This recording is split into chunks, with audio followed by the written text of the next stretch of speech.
6.4 में देखेंगे, यदि दो त्रिभुजों में एक त्रिभुज की भुजाएं, क्या बोल रहा है, यदि दो त्रिभुजों में एक त्रिभुज की भुजाएं दूसरे त्रिभुज की भुजाओं के क्या हो, समानुपाती हो, तो इनके संगत कोण क्या होते हैं, बराबर होते हैं, और इसलिए त्रिभुज संगत भी होते हैं। यानी वहां पे आपका जो 6.3 पर में था, वहां पर क्या दिया हुआ था, यानी यदि त्रिभुजों में, दो त्रिभुजों में, कितने त्रिभुज में, दो त्रिभुज, त्रिभुज एबीसी और त्रिभुज पीक्यूआर में, यदि एक त्रिभुज की भुजाएं त्रिभुज की दूसरे त्रिभुज की, एक त्रिभुज की भुजाएं दूसरे त्रिभुज के भुजाओं के क्या हो, समानुपाती हो, यानी एक त्रिभुज की भुजाएं ए बी बटा में क्या होगा, पी क्यू, ए बी बटा में पी क्यू, बी सी बटा में क्या होगा, क्यू आर, और ए सी बटा में क्या होगा, पी आर, ए सी बटा में पी आर, यानी समानुपाती हो। यानी दिया हुआ है कि ए बी बटा में पी क्यू, बी सी बटा में क्यू आर और ए सी बटा में पी आर, यानी दोनों त्रिभुज की भुजाएं आपस में क्या हो, समानुपाती हो। यानी ए बी बटा में क्या है, पी क्यू, बी सी बटा में क्या है, क्यू आर, और ए सी बटा में क्या है, पी आर। तो सिद्ध करना है, क्या सिद्ध करना है, तो इनके संगत कोण क्या होते हैं, बराबर होते हैं। तो दिया हुआ है इनके संगत कोण बराबर, यानी कोण ए बराबर कोण पी, कोण बी बराबर कोण क्यू, और कोण सी बराबर कोण आर, यानी कोण ए बराबर कोण पी, कोण बी बराबर कोण क्यू, और कोण बी सी बराबर कोण आर। ये सिद्ध करना है। आज अभी होगा, इसलिए त्रिभुज एबीसी समरूप त्रिभुज पीक्यू आर होगा। कल मैंने क्या किया था, ये दिया हुआ था, इन कोण बराबर आपस में दिया हुआ था, इनकी समरूप भुजाओं का अनुपात क्या करना था, सिद्ध करना था ना जी। तो जब ये सिद्ध हो गए तो क्या हो गया, त्रिभुज क्या हो गया, ऑटोमेटिक समरूप हो गए ना जी। अब यहाँ पर क्या करना है, अब जब ये भुजाएं अनुपातिक क्या हो जाएगी, तीनों भुजाओं का अनुपात बराबर होगा आपस में, दोनों त्रिभुज के, तो क्या होगा, इनका कोण क्या होगा, संगत कोण आपस में बराबर होगा, तब ये क्या हो जाएगा, त्रिभुज आपस में समरूप। चलो पहले हम रचना करेंगे, पहले रचना करना जरूरी है। इसमें हमने रेखा पी क्यू और पी आर पर क्रमशः दो बिंदु लिया जो एस और टी है। देखो त्रिभुज जो है पी क्यू आर में हमने पी क्यू पर क्या लिया है, रेखा एस, बिंदु एस, और बिंदु पी आर पर कितना लिया, टी लिया। पी क्यू और पी आर पर क्रमशः दो बिंदु कौन पर, एस और टी, यानी पी क्यू पर एस और पी आर पे टी लिया, जिसमें ए बी बराबर क्या है, पी एस, जिसमें ए बी के बराबर क्या है, पी एस है, क्या है, पी एस, और ए सी के बराबर क्या है, पी टी। वो 6.3 में भी हमने यही कंस्ट्रक्शन किया था, 6.4 है उसमें भी यही रचना करेंगे हम। ए बी बराबर क्या है, पी एस, देखो ए बी बराबर पी एस और ए सी बराबर क्या है, पी टी, और ए सी बराबर पी टी हो, तो ए अतः एस और टी को क्या किया मैंने, मिला। अब हमने क्या किया, पहले रचना किया, पी क्यू पे बिंदु एस है और पी आर पे बिंदु टी है, ठीक है, तो एस और टी को क्या किया, मिलाया, ठीक है ना, और एसी ए बी के बराबर क्या है, पी एस, और ए सी के बराबर क्या है, पी टी। ये मैंने रचना में पूरा लिख दिया, ठीक है। अब हम प्रमाण करेंगे, सिद्ध करेंगे तो पहले लिखेंगे कि दिया हुआ है। अब हम स्टार्ट करेंगे सिद्ध करना। कैसे सिद्ध करेंगे, पहले ए बी बटा में पी क्यू और बराबर, इसको हटा देते हैं यहाँ से, ए सी बराबर ए सी बटा में पी आर। कोई दिक्कत है, अरे तीनों आपस में बराबर है, दिया हुआ है क्वेश्चन में। जब ये तीनों आपस में बराबर तो किन्हीं दो को भी हम लिख सकते हैं बराबर, ये दोनों भी को भी लिख सकते हैं, ये भी दोनों को लिख सकते हैं। तो हमने ए बी बटा में पी क्यू और ए सी बटा में पी आर को क्या किया, बराबर लिखा। ये दिया हुआ है, लिख दिया मैंने, ये दिया है, कोई दिक्कत। अब आगे मैं क्या करूंगा, क्योंकि ए बी के बराबर, देखो रचना में मैंने क्या किया है, देखो ए बी के बराबर क्या है, पी एस, और ए सी के बराबर क्या है, पी टी, ए सी के बराबर क्या है, पी टी, है ना जी। तो जहाँ ए सी है और जहाँ ए पी है, ए बी के जगह पर मैं क्या कर दूंगा, पी एस कर दूंगा। देखो ए बी के जगह पर मैंने पी एस कर दिया, और ए सी जो है, ए सी की जगह पर मैं क्या कर दूंगा, ए सी की जगह पर मैं रख दूंगा पी टी, ए सी की जगह पर मैंने पी टी रख दिया। तो लिखा हुआ है कि ए बी बराबर पी एस और ए सी बराबर पी टी, मैं लिख दूंगा। चूंकि आया कहाँ से, तो ए बी बराबर पी एस मैंने रचना लिया था और ए सी बराबर पी टी मैंने रचना लिया था, ठीक है। अब दोनों को क्या करूंगा, दोनों तरफ उलट कर एक घटाने, सब जगह जोड़ रहे थे, यहाँ पर क्या कर देंगे, एक घटाएंगे, दोनों तरफ उलट के, ठीक है ना। तो चलो पहले पलट देंगे, तो पी क्यू क्या हो जाएगा, ऊपर चला जाएगा, पी एस नीचे आ जाएगा, और पी आर ऊपर चला जाएगा, पी टी भी नीचे आएगा, दोनों तरफ क्या कर दिए 1 माइनस कर दिए। एलसीएम क्या हो जाएगा हमारा पी एस, तो पी क्यू माइनस क्या हो जाएगा पी एस, एलसीएम में जाएगा नीचे पी टी और पी आर माइनस क्या हो जाएगा, चलो तो P S minus P, P Q minus P, देखो पी क्यू में से यदि हम पी एस हटाएंगे तो क्या आ जाएगा हमारा एस क्यू आ जाएगा। अरे पी क्यू में से ये बड़ा वाला पी क्यू है ना जी, इसमें से यदि हम पी एस घटाएंगे तो क्या आ जाएगा हमारा एस क्यू, तो मैंने एस क्यू लिख दिया। वैसे ही एस क्यू बटा में पी एस लिख दूंगा, वैसे ही पी आर में से यदि मैं पी टी घटा लूंगा तो क्या आ जाएगा हमारा पी आर आ जाएगा ना जी। पी आर में से पी टी घटाऊंगा तो ये बड़ा वाला पी आर है, पी आर में से यदि हम पी टी घटाएंगे तो क्या आ जाएगा हमारा पी आर आ गया ना जी। अब क्या कर दूंगा पी एस बटा में पी एस क्यू बटा में पी एस और टी आर बटा में, ये आया समझ में आता, कोई दिक्कत आया समझ में ना, नहीं आया समझ में आया ना। चलो अब इसको क्या कर दूंगा मैं उलट दूंगा, फिर से पुनः उलटने पर पी एस ऊपर चला जाएगा एस क्यू नीचे, जब इधर का उल्टा तो इधर का भी उलट देंगे, पी टी ऊपर चला जाएगा टी आर नीचे। अब देखो हमें क्या मिला पी एस बटा में एस क्यू, देखो तो पी एस बटा में एस क्यू, यानी ये दोनों भुजा के बारे में बात है, पी एस बटा में एस क्यू, अगला इक्वल टू क्या है पी टी बटा में टी आर। अच्छा एक बात बताओ फ्रेंड्स, पर में याद है ना, जब पी एस बटा में एस क्यू है और पी टी बटा में टी आर है, तो थेल्स के विलोम में क्या कहता है कि दोनों रेखाएं समानांतर ना होगी, जब इसका अनुपाती क्या है बराबर होगा, अनुपात बराबर होगा कि दोनों रेखाएं क्या होगी आपस में समानांतर होगी, यानी इसलिए मैंने लिख दिया एस टी समानांतर क्यू आर, एस टी समानांतर हो जाएगा ना। ये थेल्स पर में से नहीं होगा, थेल्स के विलोम से, थेल्स के विलोम आया समझ में आता। उसके बाद मैं क्या कर दूंगा एस और क्यू आर, एस टी और क्यू आर, देखो एस टी और क्यू आर दोनों रेखाएं समानांतर हो गई। 9th क्लास में आप पढ़े हो कि जब दोनों रेखाएं आपस में समानांतर होते हैं तो संगत कोण उसके आपस में क्या होते हैं बराबर होते हैं, यानी कोण क्यू और कोण एस क्या होगा आपस में बराबर होगा ना भाई, और कोण टी और कोण आर क्या होगा आपस में बराबर होगा। तो मैंने लिख दिया है कोण क्यू बराबर कोण एस और कोण आर बराबर कोण टी, देखो कोण क्यू बराबर कोण एस और कोण आर बराबर कोण टी, कोण क्यू बराबर कोण एस और कोण आर बराबर कोण टी संगत कोण से। कब? जब दोनों रेखाएं आपस में समानांतर होगी तब संगत कोण से ये दोनों कोण आपस में बराबर होंगे। ठीक है, अब आगे हम लोग देखेंगे क्या था। देखो अब क्या होगा P S T, S T त्रिभुज पी एस टी और त्रिभुज पी क्यू आर, क्या करेंगे अब कौन सा त्रिभुज पी एस टी और त्रिभुज पी क्यू आर। अब दोनों त्रिभुज को देखेंगे क्या क्या बराबर है, तो कोण एस बराबर कोण क्यू, कोण एस बराबर क्या है अभी थोड़ी देर पहले हमने लाया था ना जी, संगत कोण से दोनों क्या है बराबर है, और कोण आर बराबर क्या हो गया कोण टी, कोण आर बराबर कोण टी, यानी कोण टी बराबर कोण आर, यानी कोण एस बराबर कोण टी होगा, कोण टी बराबर कोण आर। संगत कोण से थोड़ी देर पहले मैंने लिखा, और कोण पी बराबर कोण टी क्या होगा उभयनिष्ठ, उभयनिष्ठ होगा। देखो कोण पी ये बड़ा का भी त्रिभुज में है और छोटे का वाला भी त्रिभुज में कोण पी, इसलिए त्रिभुज क्या होगा पी एस टी समरूप त्रिभुज पी क्यू आर।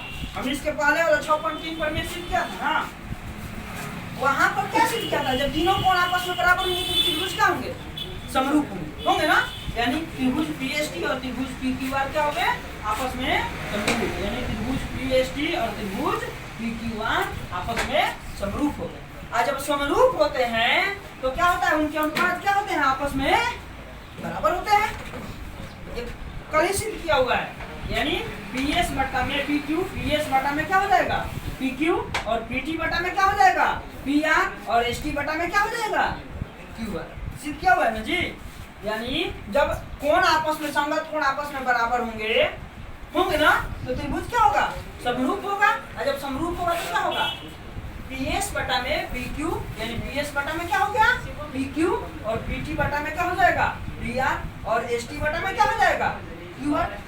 त्रिभुज के तीनों भुजा आपस में क्या होंगे एक ही अनुपात में होंगे। इसको मैंने क्या कर लिया समीकरण ए, और देखो ये ए बी बराबर ए बी बटा पी क्यू और ए सी बटा क्या है हाँ ए सी बटा पी आर, ए सी बटा पी आर और बी सी बटा क्यू आर। मैंने एक्सचेंज कर दिया है, ए वाला पहले और ए वाला बाद में लिख दिया है, यानी ए बी बटा पी क्यू, ए सी बटा पी आर और बी सी बटा क्यू आर दिया हुआ है समीकरण 2।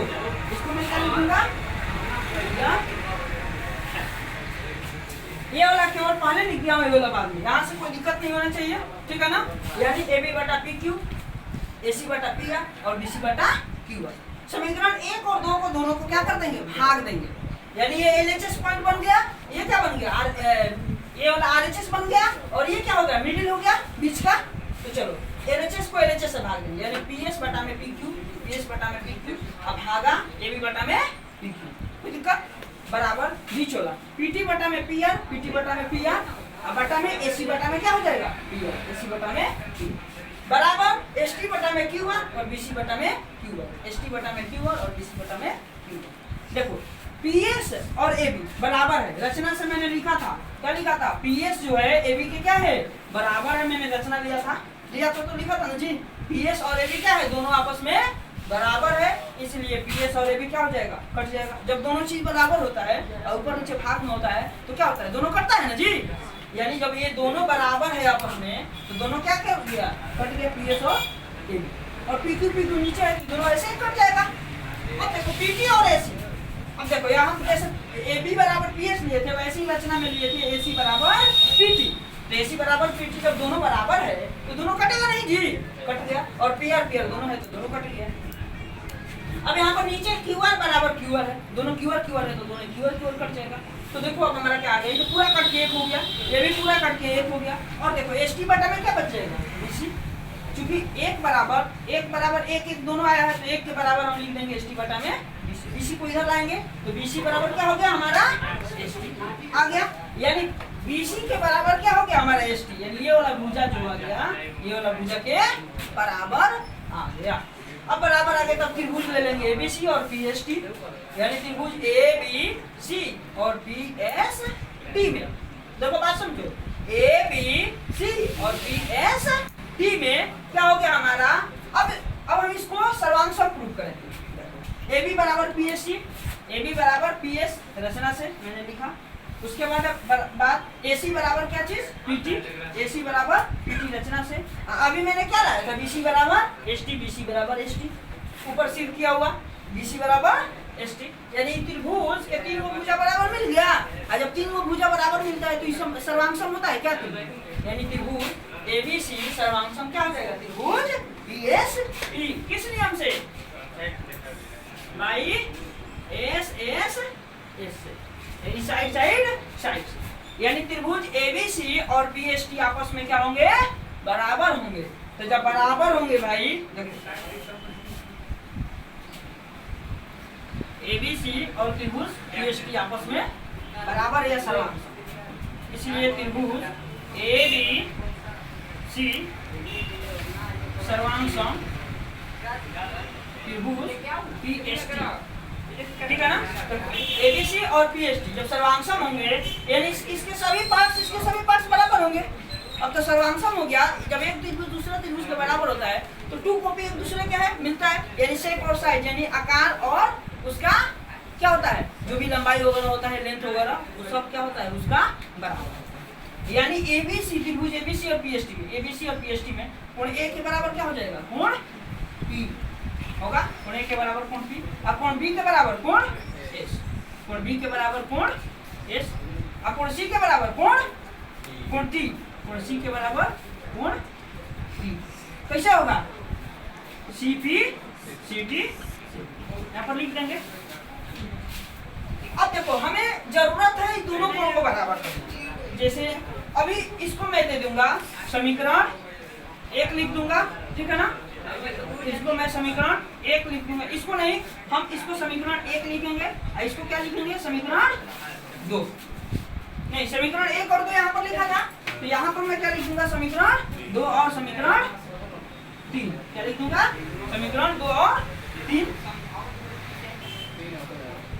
3 और 4 हो जाएगा ना, 3 और 4 हो जाएगा, क्योंकि 2 तक वहाँ पर लिखा हुआ था ऑलरेडी। अब देखिए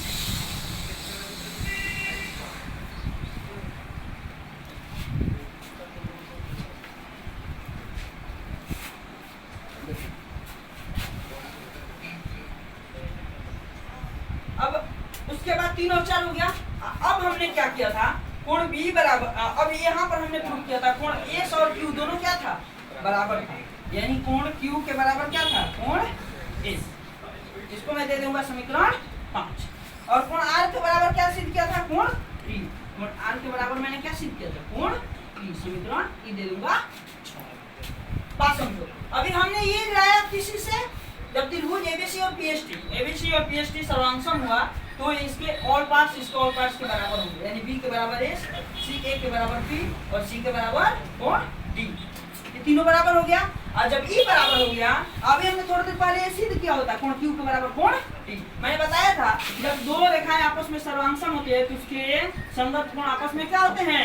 बराबर होते हैं। यानी ये कोण आपस में बराबर, ये कोण आपस में बराबर। तो देखो अब यहाँ पर मैंने इसको समीकरण, क्योंकि इसका कोई जरूरत नहीं है अब आगे, अभी इसका जरूरत है, इसका जरूरत है, तो मैंने 2 तक समीकरण लिया था। अब समीकरण इसको मैं 3 ले लूंगा, यहाँ पर 4 ले लूंगा। अब देखो Q बराबर S दिया हुआ है, तो समीकरण में क्या ले लूंगा? 5 ले लूंगा।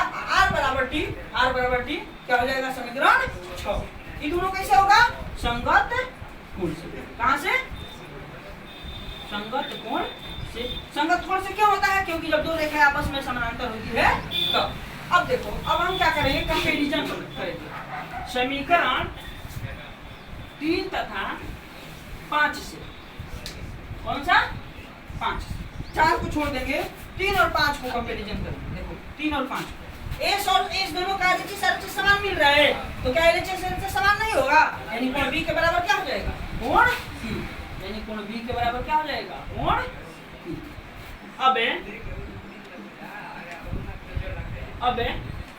अब समीकरण कौन सा?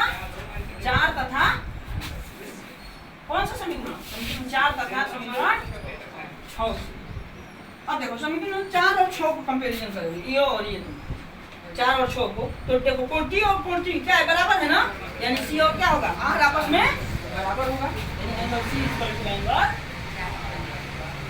अब देखो हमने अभी थोड़ी देर पहले ए बराबर पी सिद्ध किया था ना जी, ये वाला चीज सिद्ध किया। अभी हमारा क्या आ गया? बी बराबर कोण क्यू। देखो तो बी ए बराबर पी, ये वाला ए के बराबर क्या है? पी हो गया। और कोण बी के बराबर क्या हो गया? कोण क्यू हो गया। अभी सी के बराबर क्या हो गया? आर। कोण सी के बराबर क्या हो गया? आर। तो हमको क्या लाना था? कोण ए बराबर पी, कोण बी बराबर क्यू, कोण सी बराबर, यही चीज लाना था ना जी। यानी ई समीकरण क्या था? ई 4 और ई 4 ई होगा, और ये क्या होगा? 6। यानी समीकरण 4 और 6 से हमारा ये भी हो गया। अब क्या हो गया? देखो, अतः हमारा सिद्ध हो गया। अतः कोण ए बराबर क्या हो गया? हमारा कोण पी, और कोण बी बराबर क्या हो गया? कोण क्यू, और कोण सी बराबर कोण। यही चीज लाना था। कोण ए बराबर कोण पी, कोण बी बराबर कोण क्यू, और कोण सी बराबर कोण। ऐसे सिद्ध हो गया। समझ में आया? हाँ?